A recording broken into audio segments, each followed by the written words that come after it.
Olá, bem-vindos a mais um episódio do podcast. Eu sou o João Paulo, tenho aqui o meu amigo Ruben. Olá, Ruben. Olá.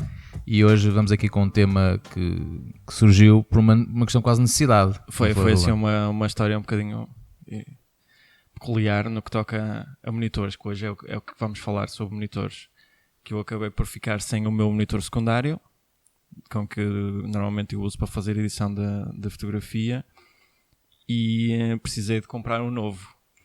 E a história começa aqui porque eu já não comprava um monitor quase há 10 anos. O último monitor que eu tinha era um LCD de 17 e fui descobrir que já existia uns sistemas, umas tecnologias novas de display, e então andei assim um bocadinho à nora a tentar descobrir o que era. Então, no meio desta pesquisa toda, a falar com o João Paulo também, decidimos que isto se calhar era capaz de ser um episódio interessante, porque provavelmente muitos de vocês também estão ou ainda não têm um monitor secundário ou estão a considerar, e pode ser uma opção nova para muitos de vós. Então, o que é que eu fui encontrar? Dentro dos ecrãs LCD, os ecrãs planos LCD, existe pelo menos 3 tipos de painéis que são os primários nesta altura do campeonato, que são os monitores TN, IPS ou VA, nas suas diferentes formas. Então, a escolha de um painel é muito importante, já que determina a resposta do monitor para aqueles que procuram para gaming, ou uma boa reprodução de cores para aqueles que trabalham em design ou fotografia, e em alguns casos para ambos. Mas eu queria abordar os dois principais, que são mais orientados para o mais comum, que são os monitores TN e os IPS. Então, o monitor TN, que é um monitor Twisted Pneumatic, que são uma tecnologia que é mais comum e mais antiga. A grande vantagem deles é que têm um tempo de resposta mais curto, o que faz deles os monitores ótimos para gaming. Oferecem também mais brilho e um consumo menor de recursos. A outra vantagem é que são monitores de fabrico mais barato, que resultam em preços mais em conta para quem os compra. A desvantagem desta tecnologia é que são as mudanças de cor que ocorrem ao verem ângulos diferentes. Mexe um bocadinho, principalmente para quem joga. Se calhar a diferença não é tanto, está normalmente colado frente a frente com o monitor, e pode não haver assim grande muito, a não ser que muito a cabeça, seja um jogo mais imersivo, mas é uma tecnologia que está muito mais orientada para gaming, porque o refresh rate, o tempo de resposta destes monitores é muito mais rápido, mais elevado, em relação aos IPS, que significa in-plane switching, onde a grande vantagem destes monitores é então a melhor reprodução de cor, ao contrário dos TN, e que permite ter um ângulo de visão muito melhor quando estamos a trabalhar com eles. Ou seja, é um monitor que tu consegues ter pelo menos até 178 graus quando estás a olhar para ele. Até 178 graus podes mexer a cabeça de um lado para o outro e ainda conseguir ver as cores e os contrastes da mesma forma, como se estivesses de frente para ele, que é uma grande vantagem, especialmente para nós que trabalhamos com design gráfico ou com fotografia, que acaba por ser uma coisa extremamente vantajosa. As calibrações também acabam por ser calibrações muito mais fáceis, porque são monitores que nos dão um espectro de cores muito maiores do que os TN, e no final eu acabei por optar por um monitor de IPS. E aquilo, quando eu fui calibrar o monitor, que é outra coisa que eu recomendo, que se trabalham com fotografia de forma mais séria, que invistam num calibrador. Especialmente se tiverem depois finalidade de quererem fazer impressão, então aí sim. É quase obrigatório. Aquilo que eu notei com as minhas calibrações, porque a vantagem é que no final de tu calibrares o monitor, ele dá-te um comparativo entre aquilo que era o perfil que tu tinhas antes e o perfil com que ficaste depois. E eu estava a trabalhar só com o monitor do portátil, eu estava com 44% de visualização do espectro da Adobe RGB, e agora passei a ter 77% e 99% para sRGB, que foi um salto enorme. E notaste logo a diferença? E notei a diferença, especialmente no que toca à edição. Então, para filme, que tu, ao digitalizar, tens de ser um bocadinho mais minucioso no que toca a temperaturas de cor e correção de determinadas nuances que às vezes os filmes trazem. é muito importante teres um controle sobre isso um bocadinho mais minucioso. 77 eu acho que já é razoável. Acho que acima disso tinha que ser um monitor daqueles da gama como a Apple que lançou agora. Como é que se chama? Agora falas no... É o Display, acho que é Display Art. Pro Art. Sim, tem seu nome. Sei que a ASUS também lançou agora sim, também, não é? Sei que é o concorrente direto, sim. Mas são monitores, já são monitores de outras, são gamas ligas. Muito profissionais, sim, mas isso acredito que tem um espectro muito próximo, para aí que é dos 99%, talvez. Aquilo não sei. é uma brutalidade mesmo. Se calhar só fazendo se alguém uma tiver a ouvir e pesquisa, quiser que a gente experimente, mandem para nós. para vermos o que é que encontramos. Nós temos que fazer um unboxing. Sim. Acho que o da ASUS é o Pro Art. Eles têm lá no site deles. Foi um modelo que eles lançaram há muito pouco tempo, só que aquele era um monitor. Acho que já é um monitor que já é curvo, se não estou enganado. O da LG?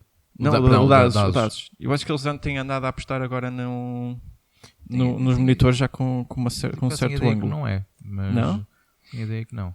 Agora, no que toca à calibração, aquilo que eu posso pelo menos recomendar, que também foi uma coisa que eu não sabia, que foi que na altura em que tu vais calibrar, antigamente eu fazia sempre seguia as recomendações que o próprio software dava. Eu estou a usar um Spider 4, o calibrador da Spider, certamente há outros calibradores. Sim, mas o Spider acho que é capaz de ser o mais é o standard quase, e recomendamos vivamente.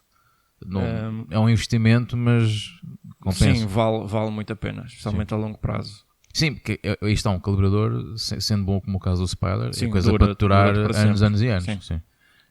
Uma das coisas que eu me dei ao trabalho também de pesquisar, já que estava a aprender um pouco mais sobre calibração de monitores, é que era a escolha do gamut durante a calibração, porque ele pergunta se tu queres usar um gamut de 2.2 ou um gamut de 1.8, e eu não sabia a diferença. Então, posso explicar o que é. Então, todos os Macs até ao lançamento do Snow Leopard em 2008 usavam um gamut de 1.8. E a partir dessa altura passaram para 2.2 porque a Apple quis certificar de que tudo o que funcionava nos sistemas deles, tanto jogos como navegação na web, era visto da mesma forma que nos PCs. Então, a partir de agora, as únicas pessoas que têm que ter essa preocupação na escolha do gamut são pessoas que têm a capacidade de fazer a calibração do próprio monitor e então escolher qual a finalidade que vão dar àquilo. Então, aquilo que eu descobri é que a utilização do gamut de 2.2 é um gamut que é usado para quem vai trabalhar com imagens mais orientadas para displays, ou seja, PowerPoints para usar em monitores, coisas assim do género. E as de 1.8 é um gamut que é mais orientado para quem vai fazer impressão. Por isso, se algum de vocês está a pensar em comprar uma boa impressora e ter esses cuidados, pelo menos esse monitor secundário que esteja pelo menos calibrado para isso, porque o 1.8 o que é que ele vos vai dar? Vai-vos dar imagens ligeiramente mais claras no ecrã, que vai-vos ajudar também na edição a trabalhar um bocadinho mais as zonas de sombra, que é sempre uma grande vantagem, especialmente no que toca à edição. Sim, sem dúvida, é importante porque às vezes tens lá informação e detalhe que pode fazer um bocado a diferença, às vezes pequenas subtilezas.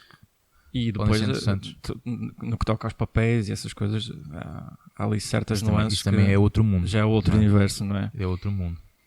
Em termos de... Depois, tínhamos aqui combinado falar um pouco sobre alguns softwares. Sim, porque é verdade. Noutras notícias começamos a perceber que há algumas marcas de softwares. Começam a aparecer, já são marcas que já existem há alguns anos, né? Já têm algum software já desenvolvido, só que estão a querer entrar por campos que ainda não estão muito explorados, que estão agora a começar a surgir mais, nomeadamente na área da inteligência artificial, né? De edição, não digo que é quase um one touch, mas quase, não é? Que aquilo já se consegue fazer ali uma edição já bastante interessante, apenas carregando um ou dois botões, tudo à custa dessa inteligência artificial. É óbvio que pronto, há softwares que são referência no mercado, mas a inovação tem que sempre chegar, normalmente até são aquelas marcas que têm que andar atrás, das marcas que já estão mais que consolidadas no mercado, é que tentam inovar em algumas coisas, e uma das aplicações que até foste tu que me falaste, não é, de inteligência artificial, e que tu inclusivamente chegaste também a testar. Eu testei numa imagem tua. Testei o Lemur, que foi um sistema que estava na Petapixel, estavam a oferecer a Serial para quem quisesse experimentar. e achei peculiar ser um sistema standalone, ou seja, automático, só para edição da imagem, ou seja, tu corres o software, inseres a tua foto lá, como se fosse um Picasa ou um software mais simples de edição, e ele automaticamente faz-te o ajuste da imagem. O próprio software, o AI, reconhece os elementos que estão na imagem e faz-te a calibração toda. Só que o da Lemur eu não achei que tivesse tão avançado. Acho que o que me surpreendeu mais foi quando depois fomos pesquisar o da Luminar, o 4, que vai sair este outono, que já tem sistemas um bocadinho mais avançados de Content Aware. Sim, o Luminar é daqueles que tem evoluído bastante e que a pouco vai ganhando já algum terreno, não só como também standalone, como também cruzamento como plugin de plataformas de edição mais conhecidas, o Photoshop, nomeadamente, o Lightroom, que são quase aqueles nomes incontornáveis, ambos da Adobe. Mas obviamente que às vezes as pessoas perguntam: então mas edição é só a Photoshop? Não, há mais. A verdade é que a Adobe há muitos anos que está no mercado, conseguiu criar ali um package muito interessante, a Creative e agora a Cloud, a Creative e o CC, e realmente eles melhoraram bastante e têm tudo integrado para muita gente, funciona muito bem, especialmente quem trabalha com Photoshop, Lightroom, quem também trabalha com Illustrator, com InDesign, parte mais de design gráfico inclusive, ou seja, consegues ter ali tudo no mesmo pacote, tudo interligado, que é muito mais prático ter plataformas, só aplicações diferentes, em que depois muitas vezes a passar de um para o outro podes perder ali algumas coisas. Portanto, eles aí foram inteligentes nesse aspecto. É óbvio que também já surgiram empresas a fazer algo similar, por exemplo a Affinity, que é relativamente mais recente, também já tem algo similar, também já criaram uma aplicação, eu estou simples de aplicação, um programa, software, que é muito similar também ao Photoshop, e também já tem um que é bastante similar também ao Illustrator, portanto, que eles estão a querer ganhar um bocado esse mercado dos criativos. Também já estão a usar a AI? Por acaso, que é Stiga, não sei se ainda estão muito na cena do AI, confesso que não tenho certeza, mas sei que o Affinity que anda a ganhar muito, especialmente por uma questão que consegue fazer quase tudo o que o Photoshop faz, com um preço de licença muito mais apelativo. Pronto, ou seja, as empresas estão todas a apostar mais nesse campo, porque as licenças do Photoshop, ou da suite toda, do CC. Eu acho que neste momento quem está a começar a dominar essa área está a ser mesmo o pessoal da Luminar. Pronto, então se calhar podemos ir então só fazer essa pequena descrição, do que tu viste, do que vem aí do Luminar 4. Está disponível no site deles, da Skylum.com, que é a empresa que está por trás. Eles têm lá um pequeno vídeo só a fazer uma demonstração daquilo que é o sistema da AI, numa secção só sobre substituição de céus, que já tivemos aqui um pequeno tete-a-tete sobre isto, porque o próprio software, o sistema reconhece o que é a presença humana, o que é uma pessoa, o que é uma montanha, o que é um edifício, o que é um céu, e neste vídeo de demonstração eles conseguem substituir literalmente o céu numa imagem por o formato em que tu quiseres. Sim, se queres com um pôr do sol, com mais nuvens, com um céu mais dramático, consegues ter ali uma tonalidade de fim de tarde, uma tonalidade de manhã, e é muito interessante. E o vídeo, curiosamente, a edição é feita com uma foto que foi feita aqui no Porto, porque vê-se ali os clérigos ao fundo na imagem. Já estava tudo pensado. Já estava tudo pensado, não é? Foi para nós. Mas pá, eu acho, quer dizer, é incrível do ponto de vista tecnológico, não é? Sim, realmente, e levanta algumas questões que até eventualmente podemos falar num próximo episódio do podcast, não é? Da questão do qual é que é o limite, não é? Do que é uma imagem, o que depois é que passa a ser arte digital, não é? Porque realmente isto vem abrir novas oportunidades de edição, imagens ficarem com um impacto visual muito, muito melhor. Mas pronto, para quem é assim mais purista da imagem, se calhar já vai começar a achar que isto é mais arte digital, que já não é propriamente fotografia. Pronto, essas aquelas linhas muito tenues, cada vez mais tenues com o avanço da tecnologia, mas é óbvio que isto está pensado para tornar as imagens muito mais apelativas, imagens que se calhar nós vamos a um sítio e dizemos: este cenário é espetacular, é pena não ter aqui o pôr do sol, ou pronto, agora sabe com este tipo de aplicações já consegues ter aquela imagem que tu idealizaste. Eu não sei mas se não apanhaste, conseguias fazer. uma notícia de uma Instagrammer que foi apanhada, que usava sempre o mesmo céu com as mesmas nuvens em todas as fotos que ela punha de todos os sítios onde ela tinha estado. Ela tinha um céu exclusivo para ela. Pá, achavam tão engraçado. Acho que a piada era que falavam que ela... que não era ela que editava, que eram as nuvens que a perseguiam, então era sempre o mesmo conjunto de ela nuvens. tem as nuvens presas com uma guita e onde ela vai tem sempre as nuvens com ela. É tão engraçado. Como é que ela se chama? Tupi Saravia. Tupi Saravia, sim. Pronto, olha. Então, era uma influencer da Argentina. Isto é tão... Ela domina, ela controla as nuvens. Não, ela controla o céu. Conjunto, o céu é sempre igual, é o mesmo conjunto de nuvens, a tonalidade do céu é sempre igual, só muda os sítios onde ela fez a foto. E o argumento dela era de que eu estava naqueles sítios, às vezes era um dia um bocadinho mais estranho, ou o céu não tinha nuvens e eu queria destacar um bocadinho mais, e dizia ela que usava um aplicativo que fazia isso. Pronto, e aí está. Se calhar por pessoas como ela que este tipo de aplicações vão ter sucesso. Que as pessoas querem mudar o céu. Sim, mas como em tudo, isto vai ser um bocadinho abusado, um bocadinho abusado por toda a gente, não é? Porque a Luminar, provavelmente, o target deles é o profissional, é quem vai pagar por este tipo de software. Sim, sem dúvida. E ainda por cima, aí está, como eles estão a querer marcar um bocado a sua presença no mercado, tem preços também bastante interessantes. E é um programa bastante interessante que eles desenvolveram e que quem puder experimentar, acho que fazem muito bem. Eles até têm, pelo que sei, têm uma demo disponível. Do 4? Não, o 4 não, do 3. Pelo menos o 3. Okay. Né? O 4 é o que vai sair agora, mas neste momento do 3. E ainda por cima é interessante porque tem tanto para Windows como para Mac. Okay. Porque muitas vezes há soluções que nos perguntam, até mesmo nós, né? Amigos nossos e tudo, e eu lembro daquele programa e depois vai saber, pois só existe para Mac, ou então só existe para Windows. E também é interessante. Mas eu acho que já é uma boa oferta para ambos as lados. Eu acho que a grande dificuldade é para quem já está a converter para Linux, que tem havido muitos fotógrafos que têm estado a passar. Sim, o Linux ainda tem sido assim, é um bocado o filho mal amado. Eu acho que tiras um bocadinho mais partido do sistema em termos de edição, se calhar com o sistema de Linux. Mas, por exemplo, curiosamente, do Linux, já que estás a falar nisso, logo aquele que me vem à cabeça... Que é gratuito, que é gratuito, sim. O Luminar, neste momento, andava pelos 80 e qualquer coisa dólares, quase 90. Isto já em early bird, não é? Não, final 69 no início e 89 no preço final. E já um desconto com um desconto simpático. Já com um desconto simpático, sim. Sim, até porque normalmente eu lembro quando contavam questões de Linux, o que me lembrava sempre, o primeiro nome que me vinha à cabeça era o GIMP. Sempre falar, Linux, GIMP. Não é? Depois descobriste o Darktable, não é? Depois também, tanto falámos do Darktable, também parece ser uma alternativa, e mais uma vez é gratuito. É muito boa alternativa. E mais interessante é que tem imensa, eu acho que tem quase mais opções para as plataformas todas. Exato. Que não é mais interessante, não só para o Linux, como para o Windows, como para o Mac. E é gratuito, portanto, quem quiser experimentar para ver se realmente serve. E há o Raw Therapy, não conheço. Sim. Também é para Linux. Também dá para Linux e também é gratuito. Sim. Okay. Sim. Há várias plataformas, perdão, mais uma vez, há várias aplicações, programas.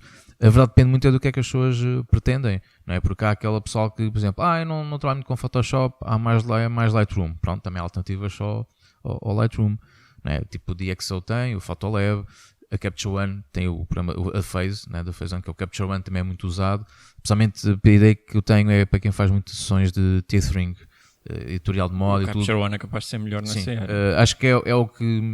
Acho que é capaz... standard, não? Sim. Pelo menos tenho a ideia que é muito mais usado do que o próprio Lightroom, porque é mais rápido, fazer a renderização das imagens, os previews e tudo. Depois também temos, por exemplo, um programa que já é muito antigo, que era o ECDC, que eles existem. Eles têm um programa que é o Photo Studio Professional, mas só existe para o Windows e também tem demo. Portanto, quem quiser experimentar, pode experimentar, mas isso é um programa, isso é pago.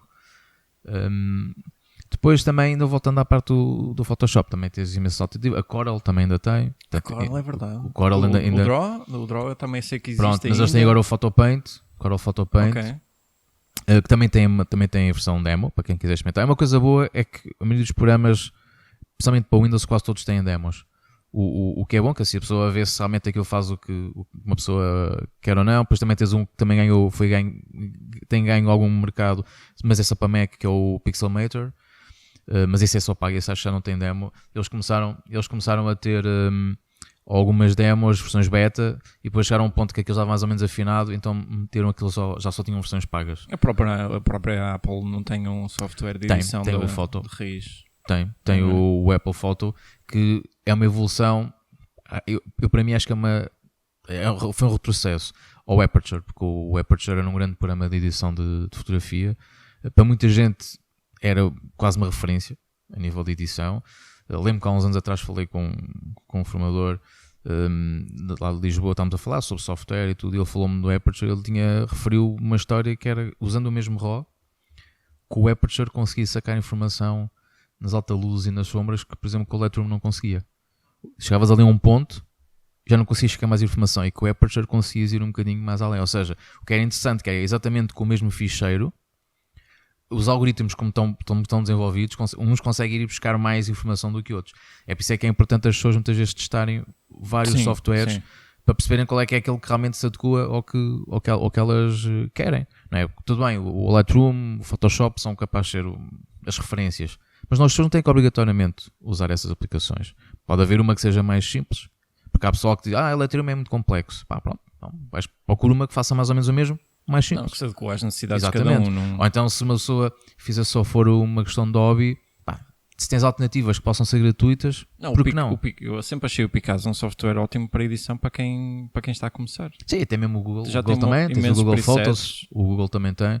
Agora, o que eu acho que é capaz de ser mais difícil, e agora vou falar em mais experiência pessoal, que é quando já tens ali o teu workflow mais ou menos definido, já tens inclusive alguns presets teus feitos, para otimizar um bocado o teu trabalho, sempre que se pensa em mudares para outro programa, uma pessoa tipo, mas agora ter que me adaptar, se vou ter que dar os presets que eu tenho para fazer, se vou ter que fazer tudo outra vez, ou seja, aquele tempo que tu só vais perder a recomeçar, quase muitas vezes desmotiva, não é? Por isso é sempre um... Eu acho que tem sido a grande vantagem, porque eu ainda não saí do Lightroom, é porque eu tenho lá os presets e consigo exportar tudo de um... Ou seja, já tens o teu workflow já completamente... E não é só porque a minha library está diretamente ligada aos discos, ou seja, eu tenho um disco exatamente duplicado um do outro, um a fazer backup, mas pronto. E cada vez que eu ligo a uma versão nova do Lightroom, importo os presets todos sim, e já as edições todas que eu fiz, os catálogos todos, e trago tudo exatamente como eu tinha para o novo software. Isso é daquelas coisas que, parecendo que não, é uma maneira interessante que as software houses... não é? Sim, tipo, porque já estás tão confortável naquele ambiente, pensas assim, agora posso mudar para outra aplicação, tenho aqui, está para converter, porque normalmente tu consegues também importar catálogos. Também não sei catálogos. até que ponto é que outros softwares não permitem fazer a importação de por exemplo, estou-me a lembrar aqui de uma coisa, do Lightroom. Para quem faz edição com Lightroom e também com Photoshop, se não sabem, esta é que fica a dica, que é, por exemplo, quando estou a editar, que é usar os ficheiros XMPs. Porque normalmente o pessoal, quando faz a edição dos ficheiros, por exemplo, no caso do Lightroom, quase todos fazem agora isso. Tu podes gravar as alterações todas, fazes um ficheiro à parte com XMP. E qual é que é a vantagem de fazeres isso? É que se mudares para um software diferente, desde que carregues a imagem com aquele XMP, a probabilidade de coisa ficar exatamente como tu tinhas é muito elevada, se não quase garantida. Porque se tu não gravares as edições com o XMP, imaginemos que daqui a uns anos surge outra aplicação qualquer, tu mudas, então olha, isto não aparece aqui a imagem que eu editei, pois não. Ou seja, aí recomenda-se claramente, convém ter sempre que a aplicação que vocês usarem, o programa que vocês usarem, permita gravar os settings de edição que vocês façam em XMP, façam-no. Porque assim conseguem garantir que, abrindo com outros programas, que suportem, obviamente, também a abertura dos XMP, que a foto vai ficar exatamente ou mais próximo da edição que vocês fizeram. E isso é um aspecto que é muito importante e cada vez mais se tem que ter um bocado de atenção, porque, como nós sabemos, o que é hoje um standard, daqui a uns anos pode haver um formato novo de imagem, pode haver um programa qualquer que venha aqui revolucionar. Há uns anos falava-se que o DNG seria o substituto do RAW, não é? E hoje... Por acaso é uma coisa a explorar, eu não sei até que ponto é que a compressão do DNG é melhor que um TIFF em termos finais. O DNG, pelo que sei, a compressão também é mesmo muito, muito reduzida. Aquilo é literalmente um negativo digital, por sim, isso não sei o que é que ele guarda. Aquilo é capaz de ser mais próximo, se é capaz de ser mais próximo do RAW até do que um TIFF.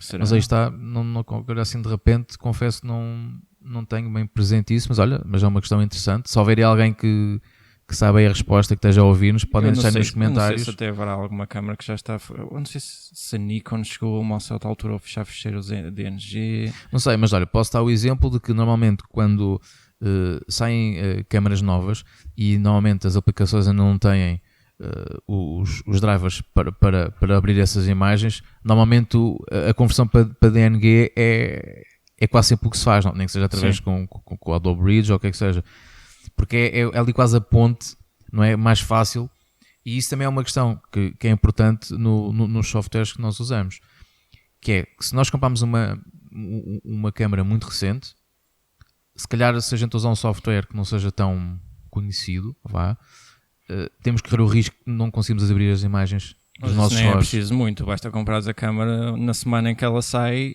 e os softwares ainda não acompanharam. E normalmente a Adobe nesse aspecto tem sorte, porque pronto, a empresa que é e consegue já ter muitas vezes acesso aos drivers das novidades. Muitas vezes quase tu consegues saber quais é que são as câmaras que vão sair, vendo quando há um update do Lightroom, que normalmente diz lá suporte para a câmera Canon qualquer coisa, Nikon qualquer coisa, e tu, então pronto, então esta câmera está quase a sair para o mercado. Eles cada vez tiveram que fazer isso, porque o que tu disseste também te acontecia muitas vezes, que era, só comprava as câmaras, fotografia em RAW, pois, mas isto no formato não dá, o programa que eu tenho não consegue ler o RAW, então tenho que converter para DNG, não sei quanto, até porque também, como estávamos há bocadinho a falar, na questão do DNG, aquilo basicamente é um RAW, só que com um bocadinho mais de compressão, né? Consegues poupar ali um bocadinho. Em termos de arquivo deve ser extremamente vantajoso. Sim. Apesar que agora, pronto, com os discos, agora também não faltam são gigas. Está bem, mas um disco para variar... Exatamente. E aí também depois é um tema que podemos falar pode ser outra conversa interessante, que é sistemas de backup. Fazer backup, há sistemas muito interessantes. Sim, uns quase que a gente nem dá conta que está a ser feito o backup. É? Sim, não Mas sim, realmente é um tema que poderá ser interessante. Sim, falámos. Esse acho que sim. E até poderá ser um tema que para muita gente poderá ser interessante, até mesmo pelo facto, fazendo um bocado a ponto a um dos episódios que fizemos na temporada anterior, que falámos das férias, não é? De fotografar nas férias e tudo. Sim, de guardar. Agora que a malta já veio das férias, que já agora esperemos que tenham corrido bem, pensei nisso, né? Façam um backup das fotos que fizeram antes que haja aí algum.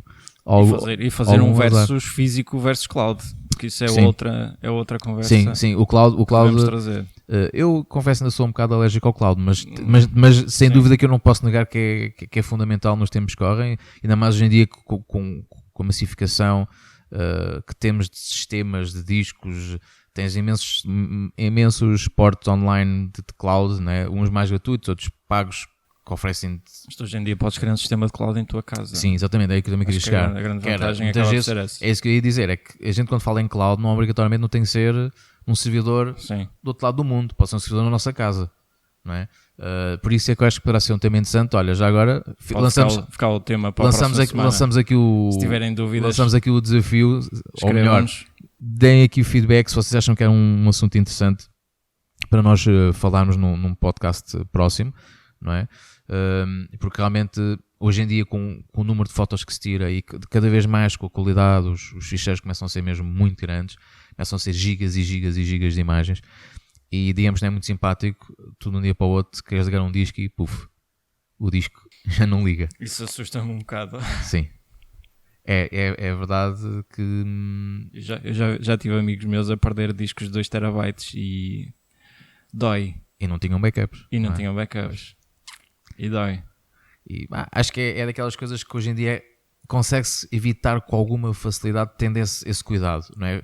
Porque é óbvio que não é bonito termos uma secretária cheia de discos. Eu tenho imensos discos, mas a probabilidade de eles pifarem todos ao mesmo tempo, só se tiver ousado estar a trabalhar neles e de repente haver ali um pico corrente, uma coisa assim qualquer. Mas eu também tenho lá, só não tenho a UPS, por causa de uma coisa que já há algum tempo que ando para comprar e ainda não comprei. Pessoalmente eu instalei uma tomada com cena dos picos de corrente. Aquilo tem um fusível próprio já para aguentar. Sim, isso também tenho. Com essas... Sim, mas o APS às vezes dá jeito. Mas olha, se virem que é um tema interessante para a gente falar num próximo podcast, deixem o feedback. Para a próxima semana. Sim, e agora não sei se queres acrescentar mais alguma coisa. Acho que não, mas se tiverem dúvidas em relação a este tema, acho que podem nos escrever, deixar Sim, nos dentro do que a gente souber, comentários temos aquilo tentado que a dar gente algum puder. feedback. Eu também estou a entrar neste universo, por isso também estou aqui para aprender. Estamos todos. Estamos todos para Por aprender. isso é que também temos o podcast, nós também aprendemos. Exato. Não é? Não somos os sábios. Por isso, deixem o vosso feedback, dúvidas que tenham, sugestões para temas. Mais uma vez, lançamos esse repto para os nossos ouvintes.